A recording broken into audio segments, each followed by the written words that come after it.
On today's video, I'm going to be starting a new project. I'm going to be building the bass guitar.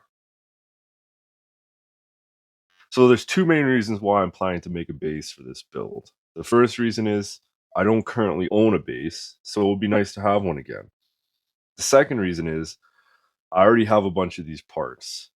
I was planning to build a bass, but never got around to it. So the fact that I have all these parts is gonna make it a lot easier to make this instrument. So I'm just gonna quickly go through the parts that I have here, and then we're gonna quickly sketch out a bass design for this video. Let's get into it. So the first thing I want to show is this double action truss rod I got here. So this is going to be the bass's truss rod. It's got an Allen key adjustment bolt or screw, I guess. I guess that's I don't know. I don't know if that's a bolt or a screw, but it's got an Allen key adjustment, which is going to go into the headstock. The next thing I have is the tuners. So these are 2 on a side tuners. So obviously our headstock is going to have 2 on a side layout. These are, I don't know what brand of tuners these are. Hopefully they're good. The next thing I got here is a string retainer. So hopefully, maybe, I don't know, we'll make use of this somehow. I'm not sure. We also got this bridge. Now, this bridge on the back says Japan. So usually Japanese guitar parts are pretty good. It's just a precision bass style bridge, I think. And then I got this bass pickup. So this is kind of like a bass humbucker, I believe.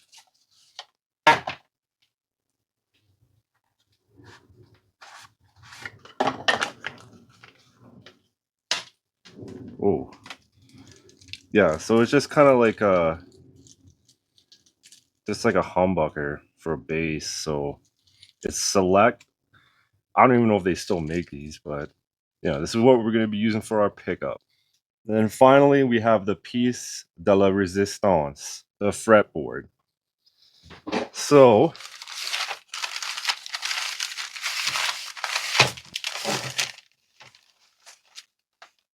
this is an ebony fretboard. This is what we're going to be using for our fretboard. I've also got this piece of bone nut material that I got this from my dad. So it's kind of sentimental. He gave it to me a long time ago and I've never used it. But I'm hoping to use it on this project. So it's a real bone, old school nut. Okay, so I guess the challenges for this build is, as with my previous build, I still got all the same tools. So I don't have a proper luthier shop or even a proper woodworking shop for that matter. The other factor is I don't actually have any, aside from this fretboard, I don't have any wood for the guitar. So I'm gonna need to get wood for the neck, and I'm also gonna need to get wood for the body. Ideally, with building an instrument, you're gonna wanna have the wood be seasoned. What that means is it's gone through numerous seasons where it's expanded and contracted numerous times, and the wood is in its neutral resting state. It's not all of a sudden gonna warp crazy, or get a big crack in it or something like that. What I'm getting at is any wood that I go buy within the next week or so for this project is probably not going to be properly seasoned. So that could be a factor in this build. I'm just mentioning that because if you go to any guitar company, like a big company like Fender or Gibson, or even a small professional builder, they're gonna have a stockpile of wood that they're just sitting on, that's just seasoning and seasoning and seasoning. And so when they go to build a guitar with it, they know that it's stable. So the wood that I'm getting may or may not be stable. It could be really old stock that's been sitting in the store for years and years, and maybe it is stable. Um, that's going to be a factor. Anyways, the main issue I'm having right now is I don't actually know how much wood I'm even gonna need because I don't know what the base is gonna look like. So the first thing I gotta do right now is actually get a rough idea of what this base is gonna look like. So the first thing we gotta do is figure out our scale length. So if you don't know, how you do that is you measure from the inside of your nut slot to your 12th fret. So we'll measure from the inside of our nut slot to our 12th fret. Normally, you would not want to be using a tape measure to do this. You would want to be using a ruler. I don't have a ruler that's long enough to do this, so we'll use a tape measure.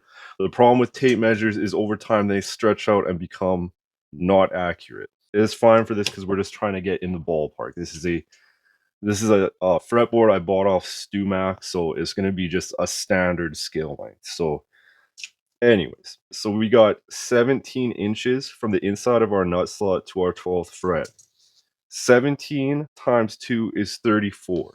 So that means this base is going to have a 34-inch scale length. As I mentioned, I need to figure out what kind of boards I need, the size of them. That's the main factor is how big of boards I need. So the first thing I'm going to do is get some rough designs of this base I want to build. For this base, I'm thinking I want to go with more of like a heavy metal kind of look to it, like old school metal. I'll just show quickly the kind of things I'm looking at right now. So I got some sketches here. So these are the kind of ones I'm thinking about. I want to have these kind of like warlock or beast kind of upper horns for the thing. Um, this was something I was kind of toying with, like an old Bo Diddley kind of look, but I don't think I'm gonna go with that. Um, this is another sketch I came up with, but I'm not too stoked about that. I mean, it's not bad, but it's not really like super metal or anything. And then, I got something that looks a bit more like this, but I think what I really want to do is incorporate this kind of style of horns where it's like, you know, it's got like a super metal kind of pointiness to it, and I kind of want the bottom of it to be more of like a angular shape, I think, than a more of a round shape. And then for the headstock, because it's four on the side, I mean, I think I'm just gonna go with something like this, where it's kind of got like a offset kind of point on the end of it. I think that will look kind of cool with that kind of body shape. I don't know if you can picture that, if that's even in frame. I mean, I realize this is kind of a departure from the last build that I did, in terms of style, but I'm an eclectic guy. Hopefully you'll bear with me for this project. I guess the first thing we gotta do is start sketching our base out. So I just got a piece of poster board here that I picked up at the dollar store. So if you're new here, just gonna mention all guitars, basses, whatever, are built off a Centerline. So the first thing I'm going to do is draw a Centerline on this paper. So we've got a straight center line, right? Now, obviously, this paper is not long enough to build the base on, right? Like a base is going to be probably even bigger than this shot is on my camera right now. So I guess the next thing I got to do is figure out what the body joint fret for our neck will be. So I actually don't even know how many frets this fretboard has. So let's count them out together. So we know this is our 12th, 13, 14, 15, 16, 17, 18, 19, 20, 21, 22, 23, 24. Wow, okay. So I guess this will be a 24 fret bass. So from what the internet tells me, on a precision bass at least, the 17th fret is where the body meets the neck. So um let's use that for ours because I like a precision bass. It's a nice playing bass in my opinion. So we got 12, 13, 14, 15, 16, 17. So this will be 17.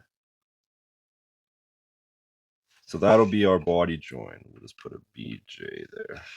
So in order to give ourselves enough room for our big metal horns, we should probably let's start about here. So this is our 17th fret. So we'll just mark that just roughly and put a little note, body join. From here, we have to mark out our scale length. So this isn't an ideal filming situation because my vise is in the shot, but hopefully you can see what I got here. I've got my tape measure in the nut slot. And again, this is not perfectly accurate. This is just to get a rough idea about how much wood we need. We got our tape measure in the nut slot, and then we're going down to our 34-inch scale length, right? And I'm just going to put a mark here, 34 inches. So that's where we know our bridge is going to be. So I've got my 17th fret body join marked out. Coming down here, we got our 34-inch scale length. So now that I've got those kind of marked out, just going to take my triangle here and just draw some longer lines at these points.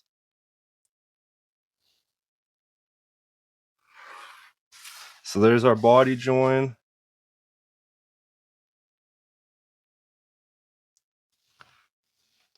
There's our scale length. And I guess we should put in also where the fretboard ends. All right, so I just got my bridge, my pickup, and my fretboard set out here to kind of give an idea of how this is going to look. And you know what? Let's just do a little outline of the bridge too. We actually got to make a pattern for our neck. I got another piece of paper here. And what I'm going to do is just do a quick center line on it. Okay. All right. So the first thing we got to do with this is mark our center line. Okay. So now we have a center line marked on our fretboard. We can bring back our piece of paper that we marked the center line on. And then we're just going to make an outline of our fretboard blank.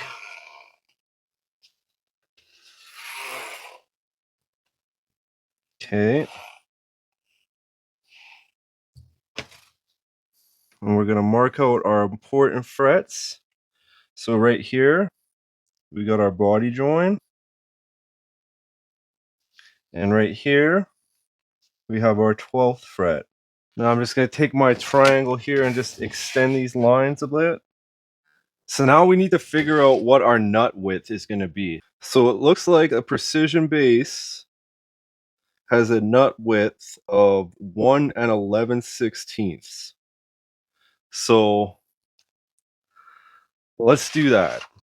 All right, so this is where I'm at with my neck template at this point. So we got our center line. We got the outline of our fretboard blank traced on here. I have my 1 11/16 nut width centered.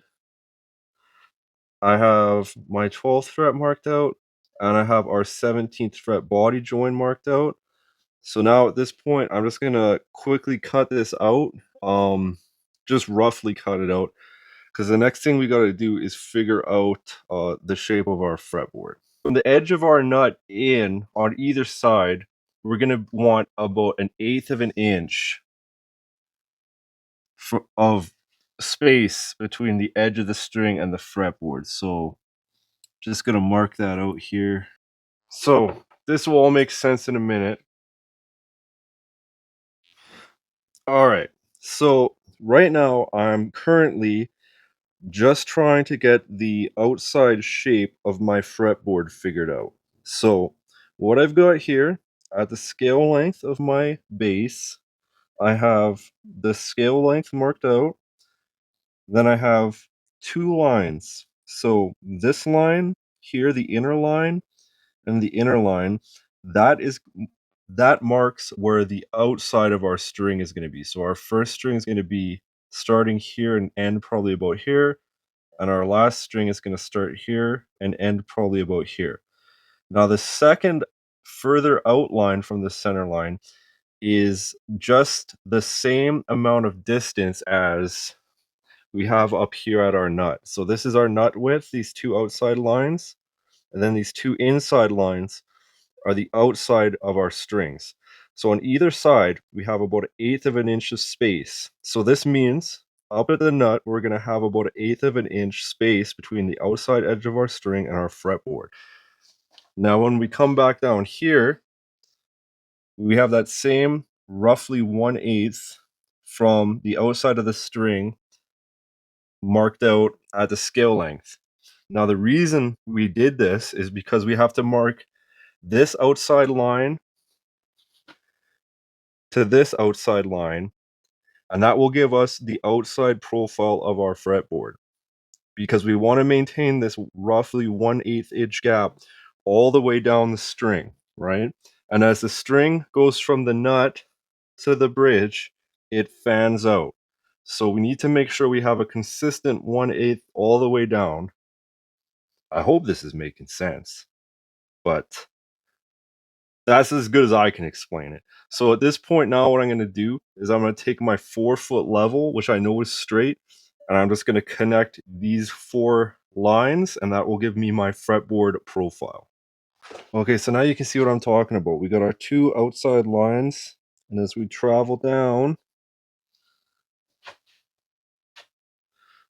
they meet up at our 2 outside lines at our nut. So this is the outline of our fretboard. So now that we have that, that will help us, design our body.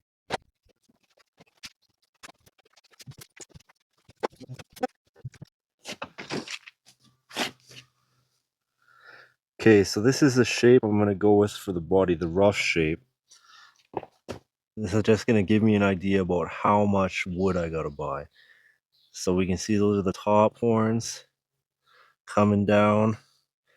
Now I'm going to refine the shape a little bit, but this is kind of what I'm going for. I want it to be a big body. I want to have some crazy horns like that at the top. And yeah, so that's the rough shape for the body. Now we just got to design the head. Okay, so for the head, as I mentioned, I'm going to go with something like this, roughly. So again, the first thing we got to do is draw a center line. So we got our head center line. Now we got to get our nut width and our string width marked out on here. I'm just going to measure it. It's going to be easier. So now we got that figured out. Now, the problem with a headstock like this is the strings, right? Like, you're going to have a string come up here.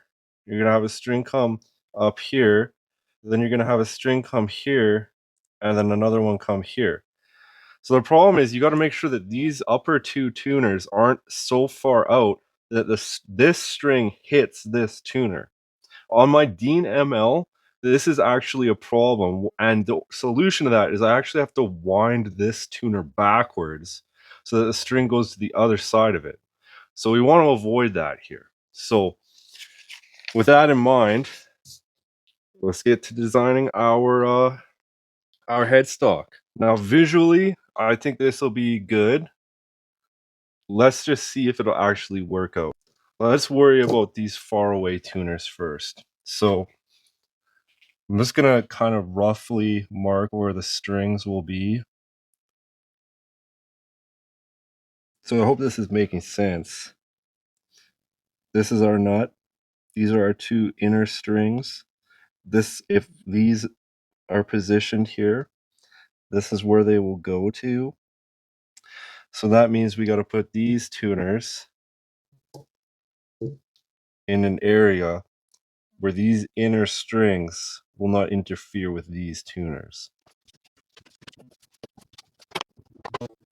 All right, so here you can see I got the tuners laid out, and I got the bass strings kind of drawn in where they will be going, and they're not going to interfere with each other, and it actually looks kind of good.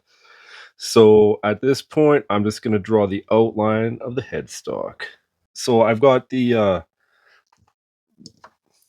basically like the diameter of this shaft is that circle there. So what I'm doing is putting the the center of the shaft, that screw, I'm centering on this circle so that I can kind of see where my tuners will all end up. So this is how I'm going to figure out where the edge of my headstock on either side is going to be. So I need it to have enough room to cover the mounting plate, but at the same time not come out so far that it's going to be making the tuners hard to turn. So I think what I'm going to do is just measure out from the center line, figure it out, and then I'll just use that measurement and yeah, take it from there. Okay, so you can see I've drawn a couple of lines. There's one here, and then there's one here, and they kind of line up nicely with our tuners. The tuners have enough meat to be mounted to, and they stick out nicely. So I think that's where we're going to go with our outside edge for our headstock. Um, at least where the tuners are located.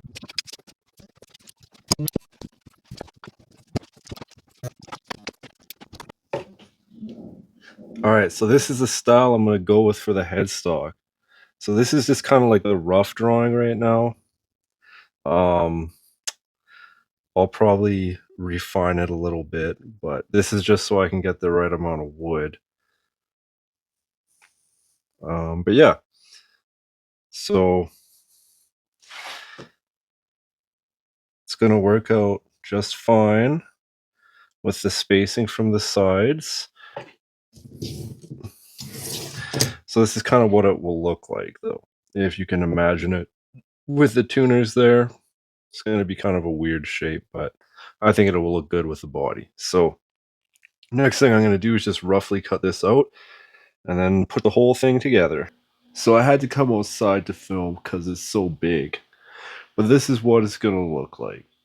So there we got the body coming down. Here we got the neck. And then the headstock. So hopefully you can visualize what this is actually going to look like. But for right now, this is what we're going to be building as a base. So as I said, I may tweak it a little bit. I feel like I might want to tweak it up a little bit in that corner. But overall, aside from that, I'm stoked about it. So now we just need to figure out what kind of wood we need to get. So I'm just going to grab my tape measure and measure that up. So looks like we could squeeze by with 18 inches, but just to be safe, let's go with 20 inches. So we got our body, 20 wide, and then long. Let's go. We could probably get away with 27, but let's go 28.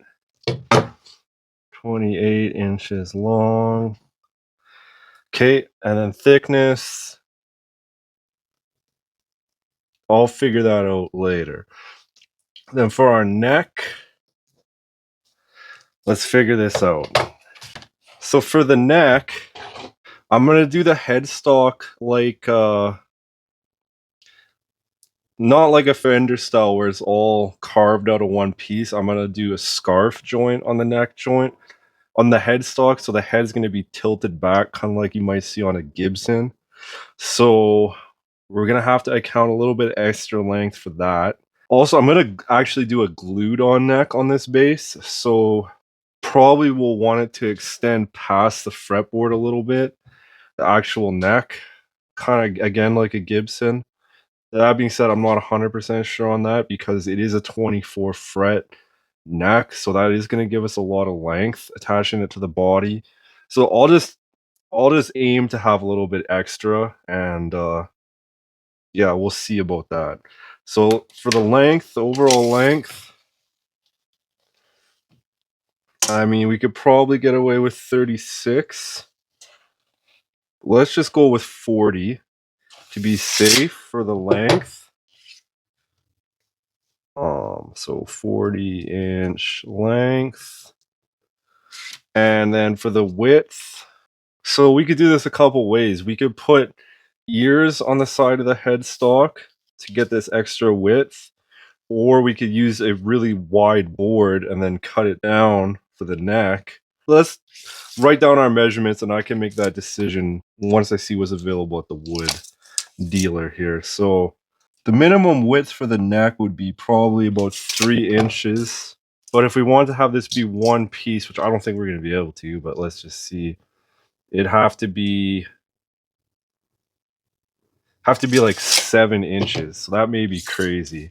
Okay, and then the thickness again, I'm not sure how thick it needs to be down at the heel. I'm gonna have to figure that out, but that again is not something that's too difficult to figure out. So we got what we need here. We know what our body outside dimensions are gonna be and our neck outside dimensions are gonna be. So that's it for this video. We figured out what we need to get wood-wise for our neck and our body. So I don't know what type of wood I'm going to use yet. I'm going to see what's available at the wood supplier and we'll take it from there. So in the next few videos, I'll be making the neck blank and the body blank and yeah, taking it from there, you know. It's going to be pretty cool. It's going to be a pretty cool build and yeah, so if you found that interesting and want to see how this base turns out, make sure to subscribe. This channel is still super small, so if you don't, you'll probably miss the next video in your feed. So until next week, we'll talk to you later.